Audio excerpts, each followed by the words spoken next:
So you finally cracked it. After all the applications that vanished into the void, after the resume tweaks and the cover letters nobody asked for, you got the call. You landed the interview. Congratulations. That's genuinely hard to do right now. But here's the uncomfortable truth nobody tells you on the way in. Getting the interview was the easy part. Because the interview itself is less about proving how good you are and more about not quietly disqualifying yourself. And most people have no idea they're doing it. The most qualified person in the room loses the job all the time. Not because they couldn't do the work, but because they revealed something they were never supposed to say out loud. One sentence, said with a smile, and you're moved from the maybe pile to the no pile. And you'll never even know it happened. I'm Dre, and on this channel, I help working professionals see the corporate machine for what it actually is instead of what it pretends to be. I've spent a long time on both sides of the hiring table, and I'm going to walk you through the 10 things you should never reveal in a job interview. The ones that sound harmless coming out of your mouth, but land like a red flag on the other side of the table. Quick favor before we dig in, because this is the kind of thing the algorithm buries unless you tell it not to. If you want more straight talk about navigating careers without the corporate fairy tales, hit subscribe and turn on the bell. It costs you nothing, and it keeps this stuff coming. One disclaimer up front, because we're going to touch on employment law. I'm an educational voice, not your attorney. Nothing here is legal advice for your specific situation, so treat it as a map, not a verdict. Here's the thing I learned watching interviews go sideways for years. Almost nobody talks themselves out of a job by being unqualified. They talk themselves out of it by being honest in the wrong places. Let's go through them. Number 1, don't reveal too much personal information about yourself. This usually shows up in one of two flavors. Either you're nervous and the silence feels unbearable, so you fill it with your life story, or you're just naturally a talker and you don't know where the off switch is. Neither one helps you. Here's the hidden mechanism. The person across from you is unconsciously treating the way you communicate in this room as a preview of how you'll communicate in a meeting, with a client, with a frustrated customer. If you ramble for 4 minutes to answer a 30-second question, they're not thinking, wow, what a rich personality. They're thinking, this is what every status update is going to feel like. There's a second danger too. Every personal detail you hand over is something the other person can quietly judge you for. Share a hobby they happen to dislike, and you've planted a bias you'll never get the chance to defend. Yes, occasionally you'll get lucky and stumble into something you have in common, but you're gambling with no real upside. So the action here is simple. Keep your answers tight. Aim for roughly 2 to 3 minutes max, and keep the substance pointed at the job, not at you as a person. Number 2, don't reveal the real, unfiltered reason you're leaving your current job. Now hear me clearly. I am not telling you to lie. I'm telling you that the whole truth and a well-packaged truth are two different things, and you get to choose which one you hand over. If your honest answer is that your boss was a nightmare, the culture was toxic, and you couldn't get out fast enough, understand what the interviewer hears when you say that. They don't hear, this person escaped a bad situation. They hear, this person has conflict, and they'll be describing us this way to their next interviewer in 18 months. And if your reason is that the job was boring, you'd be surprised how easily that turns against you too. A hiring manager can quietly translate, I was bored, into, this person waits to be handed challenges instead of creating their own. So before you ever sit down, figure out the actual reason you're leaving, and then figure out how to say it in a way that points forward toward growth and scope instead of backward toward blame. Number 3, and this is the close cousin of the last one. Don't badmouth former managers or coworkers by name or by venom. Reason number 2 is about the situation you're leaving. This one is about your character. and interviewers know the difference. The moment you start tearing into a specific person, even one who genuinely deserved it, the interviewer stops listening to your story and starts watching how you handle grievance.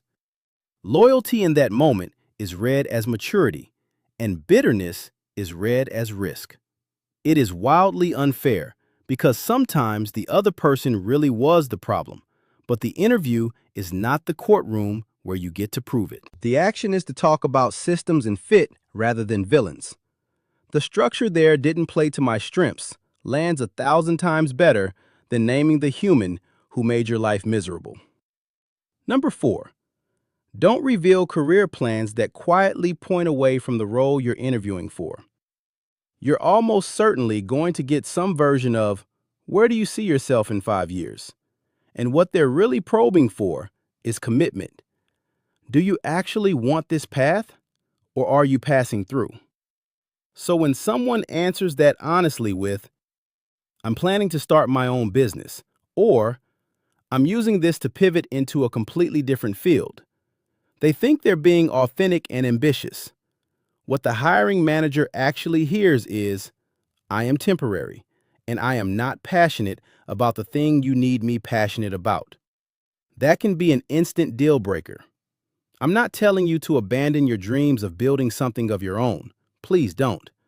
I'm telling you, the interview is not the place to broadcast that the role is a layover. Frame your future in terms of growing within the kind of work you're being hired to do. Number 5, don't reveal that you're desperate. This one is brutal because desperation is often completely justified. Maybe you got laid off. Maybe the savings are thin. Maybe you genuinely need a paycheck by next month. But the dynamic here works almost exactly like dating. The more visibly you need a specific outcome, the more that outcome tends to back away from you. Because nobody wants to be somebody's emergency. When urgency leaks out of you in the interview, it reads as low value. And the cruel irony is that it makes you less likely to get the very thing you desperately need. So you reach down and you project the opposite. Calm, selective, someone who'd be a great addition, not someone who's drowning. You can feel the pressure privately and still walk into that room like you have options, because composure is what makes them want you. We're halfway through, and if any of these are landing a little too close to home, good. That means you've caught it before it cost you. The back half is where it gets into the stuff most people don't even realize they're leaking, often before they say a single word. Number 6, don't reveal your age. And understand this can happen without you ever stating a number. Age discrimination cuts both ways, against people who read as too young and against people who read as too experienced. And it is illegal. But proving it is nearly impossible, which is exactly why it persists. The leak often isn't verbal at all. It's a graduation year sitting on your resume. It's a dated email address. It's referencing technology that quietly timestamps you. I once saw a candidate list a fax number on their resume, and fair or not, it shaped every assumption I made before I read a single qualification. So audit your resume for dates that don't need to be there. Modernize the small signals, and never volunteer your age in conversation. Let them evaluate your ability, not your decade. Number 7, and this is the same wound a little deeper. Don't reveal how close you are to the end of your working life. I've watched candidates in the final stretch of their careers say something like, I just want one good last role to ride out before retirement. It comes from an honest human place. But the second a hiring manager hears it, you've handed them a timeline, and now you're a perceived liability instead of a candidate. They shouldn't be making decisions on that basis, especially when the average tenure in most roles today is only a few years anyway, but they do it constantly. They'll never tell you that's the reason. You'll just get a polite rejection and spend the weekend wondering what went wrong. So keep your runway to yourself and let your value speak in the present tense. Number 8. Don't reveal major medical conditions or disabilities when they have nothing to do with your ability to do the job. Let me be precise here, because this is where people get confused. If a condition would genuinely prevent you from meeting the core requirements of the role, the employer has a right to confirm you can perform those duties, and that should be handled cleanly in the application by asking whether you can meet the requirements with or without reasonable accommodation. But here's what's protected. A pregnant candidate does not have to disclose a pregnancy, and an employer cannot lawfully reject someone for being pregnant. The same shield applies to disabilities that don't interfere with the work. If you need an accommodation, the smart time to raise it is at the offer stage, not in the middle of the interview, because the moment you introduce it earlier, you risk an unconscious bias forming that you'll never be able to see or fight. You are being hired against the job description. Keep the conversation there. Number 9. Don't reveal your political or religious beliefs. Full stop. I know the temptation. Maybe the company's mission feels aligned with your values. Maybe you think you've read the room. But the spectrum of belief is enormous, and the topic is radioactive. And you simply cannot know where the specific human across the table actually sits. Even at a company whose stated values match yours perfectly, the individual interviewing you is a wild card. There is no version of this conversation where you gain enough to justify the risk you take. Stay completely out of it every time. Number 10.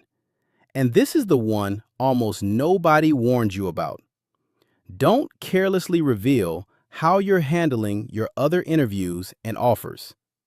Having other options is leverage, but only if you handle it with discipline. If you blurt out that you're applying absolutely everywhere and you'll take whatever lands first, you've just told them you have no genuine interest in them specifically.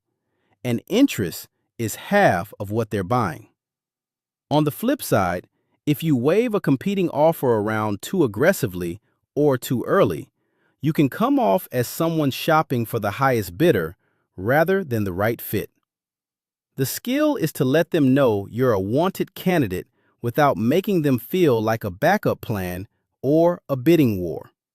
Calm confidence that you have choices, paired with specific, genuine interest in their role, is the combination that quietly raises your value. So that's the list. And if you connect the thread running through all 10, you'll notice it's the same principle every time.